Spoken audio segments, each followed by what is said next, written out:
it, Dad. Do it. I know you can do it. Good job. Yay!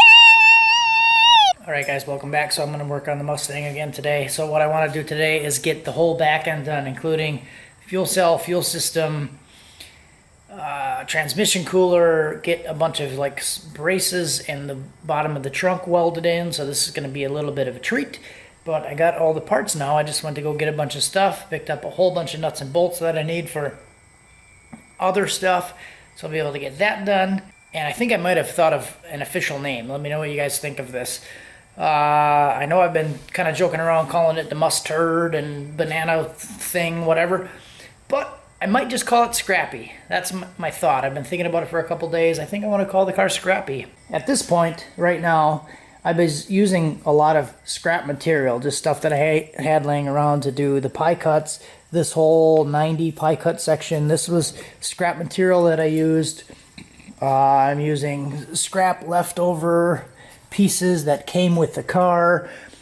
And the whole car in general was kind of a scrap car for a long time. So the car was built very nicely, and then it was sold, and it got parted out, and then it was sitting in somebody's yard and sitting in another person's yard, and it was basically just kind of, you know, scrap in a way, not really doing anything.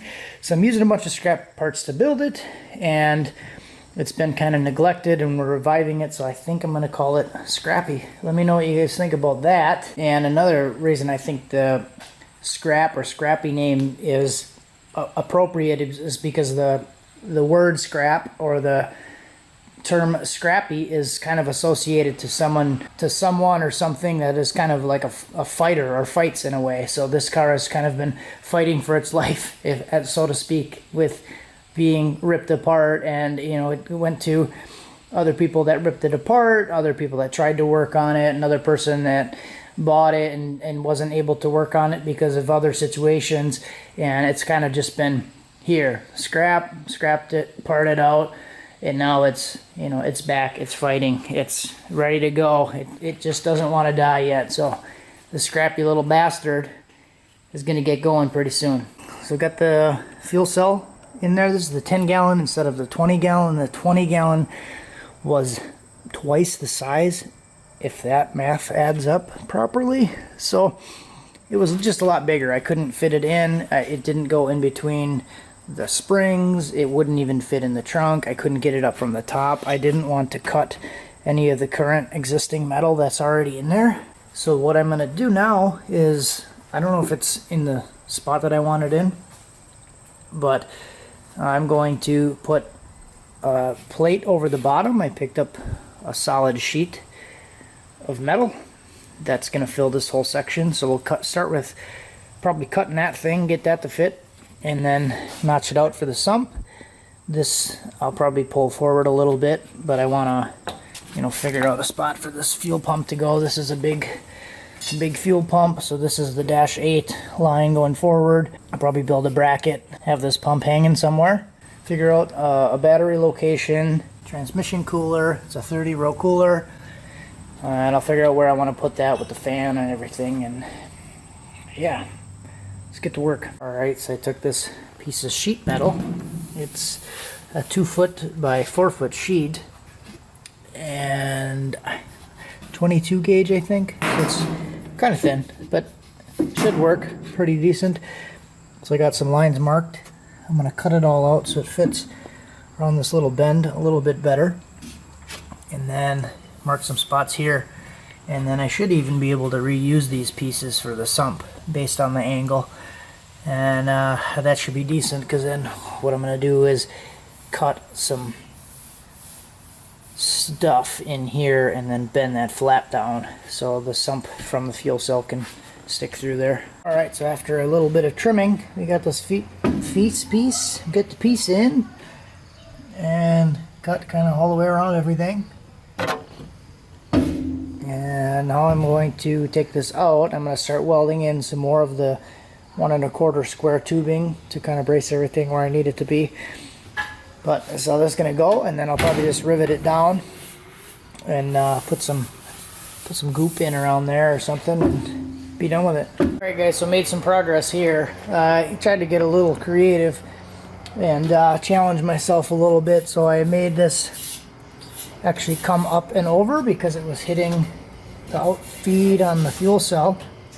So try to do my best TIG welding that. This is 22 gauge, so this is really thin stuff, so I was kind of really struggling with that, and I had it on like 15 amps, something like really low that I was doing, and I tried to do like pulse welding and stuff just because it was blowing through a lot of it. So you can see that there's like some weld and then a booger in the middle of it, as the booger was a hole. You can even see a little hole up there, so the top wasn't too bad, but I just kind of gave up on it after a little while. On the bottom side you'll see that, but overall it doesn't look too bad once it's painted, or I mean, you could do bed liner or something. A lot of this stuff looks pretty bad anyways, so I don't know, not really too worried about it, but I definitely did some learning on that piece. So here it is on the bottom side, so you can see it does come out pretty decent, but yeah, a lot of this stuff you can see was just blowing through, and then I'd have a good spot, and then here was a pretty decent spot that I got a nice long bead on, but then it was just blowing through a lot. So welded a lot of this piece from the top side, and then this one was kind of the same deal over here. I think I did actually get a decent bead on this section here, which I was just trying to move really fast, but it's such a small puddle that I kept dipping the rod. I kept hitting the tungsten a lot and dipping the tungsten because I got to get so close to keep the arc. But that's kind of, yeah. So yeah, I just gave up on it, and I spent about an hour and a half trying to do that piece, and it's really not that important to me. So what I'm going to do now is mock up this bracket here. So I made this bracket, and this one didn't turn out too bad. And then I did actually bolt the bracket on. I used some nylock nuts on the backside and then welded it on the backside. That one looks pretty good, except for here it blew through the thin material because it started to heat up and blew through, so I fixed that. But overall, not too bad. So I'm gonna bolt this up into place, or actually I'm gonna weld this into place. I'll try to get a shot of how I'm gonna do it. Okay, so you can see this piece is already pre-cut and in there, and I'll show you what this one's gonna look like. So this piece is gonna go up in here like this. So this piece is gonna go up in here like this, and then what I want to do is basically, I'm just gonna try to wedge it in a little bit crooked so I don't drop it. Now what I want to do with the transcooler is put the transcooler up like this, create, probably like a 2-inch gap, so there is an airflow on the top, because I'm going to put a fan on it. And then I'm just going to take some brackets and then weld the brackets on here, coming over, and then I'm going to run probably some bolts, or I bought some threaded rod just to run one piece of threaded rod all the way through and mount the whole thing on each side. So I might do that or use the bolts, but that's kind of the plan, is to mount this all up here like this. Then I had the lines, the fuel lines and the trans lines coming out all the same direction, and yeah, I put the fan on it.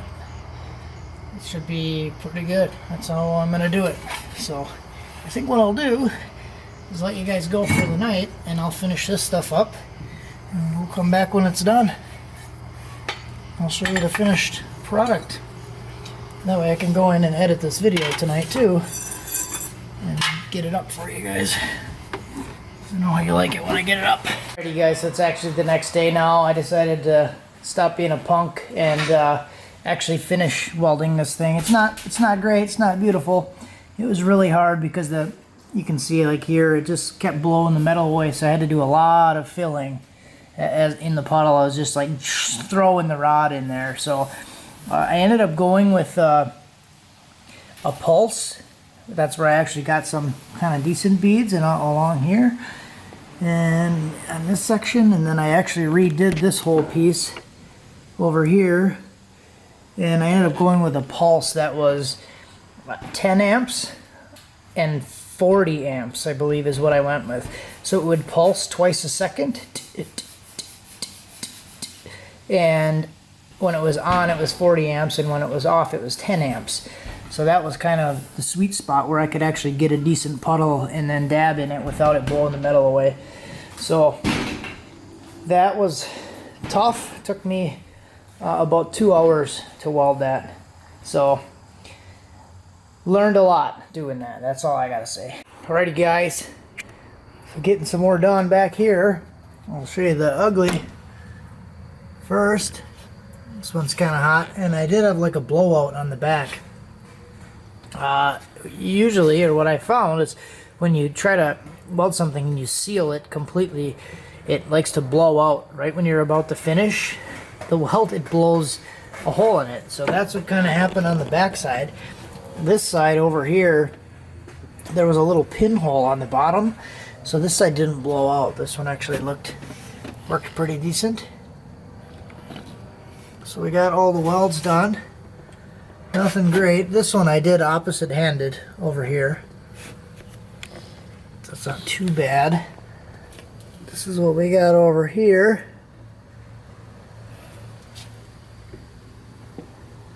All welded into place, and then this one, this guy here, I'm like proud of this one. This one here, and this one here actually looks pretty nice. A little hard to see with the light.